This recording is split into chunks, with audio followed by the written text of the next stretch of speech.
Bonjour à tous.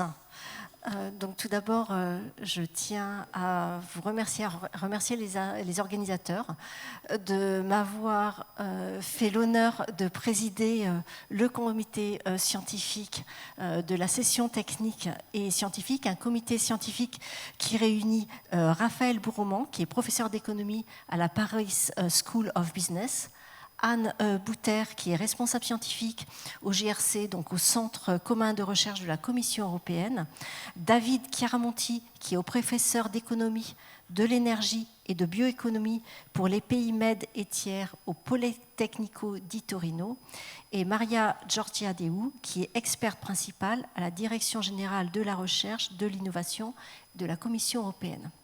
Voilà, donc je suis ravie d'être parmi vous aujourd'hui.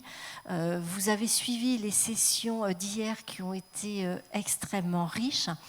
Nous avons hier largement discuté des enjeux de la politique énergétique de l'Europe, et on le sait tous, elle occupe une place centrale en fait pour relever les défis environnementaux, économiques et sociétaux donc, du continent, avec évidemment cet objectif d'atteinte de la neutralité carbone à horizon 2050, qui est déjà un objectif extrêmement ambitieux, mais je veux dire encore plus, et de plus en plus du fait du contexte mondial, ça a été dit et redit hier, qui est quand même complexe et incertain. Donc on a discuté hier évidemment les piliers de cette politique énergétique que sont la décarbonation du secteur des transports, des différents du secteur des transports et le renforcement de la compétitivité économique. Les ambitions sont fortes, ça a été dit hier, le secteur des transports, c'est un quart des émissions des gaz à effet de serre de l'Europe, 34% en France en 2022, avec différents secteurs, le routier, le maritime, l'aérien, qui sont des secteurs qui disposent de plus ou moins d'alternatives pour se décarboner. Et ce qui est ressorti hier, c'est que, je l'ai dit, le contexte est complexe et incertain, mais on a tous une certitude qui a été largement partagée hier, c'est qu'une solution unique ne permettra pas de décarboner le transport, ni même d'ailleurs un seul secteur des transports.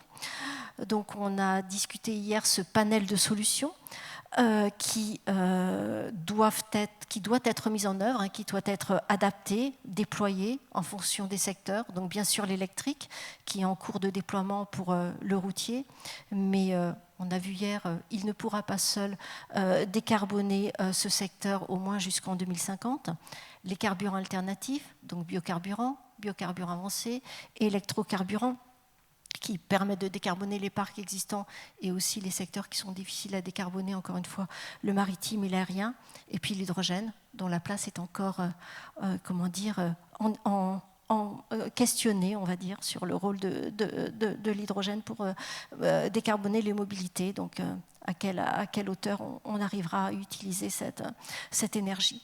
Donc la neutralité technologique, elle a été promue, je pense, par tous les intervenants, donc avec des messages forts, pas de position dogmatique, mais un objectif commun qui est vraiment la réduction de ces émissions de gaz à effet de serre. On a beaucoup parlé décarbonation. Il y a un mot que je n'ai pas entendu, c'est le mot défossilisation, parce que bien entendu, quand on parle de carburant liquide, il y a du carbone dans les carburants liquides. Donc en fait, décarboner c'est bien, mais il faut aussi défossiliser, c'est-à-dire avoir recours à un carbone qui peut être un carbone d'origine biogénique, qui est un carbone extrait du CO2 capté dans l'atmosphère par exemple.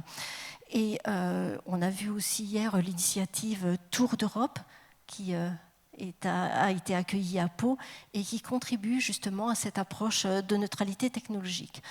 Donc neutralité technologique, c'est vraiment un message fort qu'on a entendu hier. Alors on a aussi entendu un certain nombre de projets qui sont dans les tuyaux avec un besoin d'investissement pour pouvoir les concrétiser. On a vu qu'on avait les technologies en France, en Europe. On a entendu les engagements des différents acteurs institutionnels, industriels, pour accélérer en fait le déploiement de ces technologies. On a aussi vu un certain nombre de questions, de défis, et parmi les défis, bien sûr, il y a l'accès à la ressource, donc la ressource au sens large, bien entendu la biomasse, l'électricité, l'accès à une énergie décarbonée, On pourrait aussi parler du CO2, des métaux pour les batteries. C'est un véritable enjeu. Donc, c'est un enjeu sur lequel on travaille. Les instituts de recherche en particulier travaillent. On a aussi parlé des analyses de cycle de vie. C'est aussi un leitmotiv. Elles sont essentielles pour pouvoir évaluer les différentes technologies. Et bien entendu, quand on parle des analyses de cycle de vie, on va du puits à la roue. Je ne le redis pas, ça a été dit et redit hier. Et puis on a aussi partagé le fait que la décarbonation, ce n'est pas une contrainte, c'est aussi des opportunités. Et donc, je l'ai dit, il s'agit de décarboner, de défossiliser, parfois de décarboner, parfois de défossiliser les différents secteurs du transport. Et ça, c'est un levier pour accroître notre souveraineté, notre indépendance stratégique, réindustrialiser les territoires et créer des emplois. Donc, ce qu'on vous propose aujourd'hui, avec le comité scientifique, c'est de faire un état de l'art, mais aussi des perspectives dans le domaine de la défossilisation et de la décarbonation des mobilités. Et donc, on va avoir une série de 5 présentations qui vont adresser les enjeux de disponibilité des ressources, les enjeux d'analyse comparée en analyse de cycle de vie et de compétitivité économique de l'Europe. Et puis, évidemment, à chaque fois, on aura des leviers, on mettra en avant des leviers pour accélérer les décisions d'investissement pour les différentes solutions technologiques.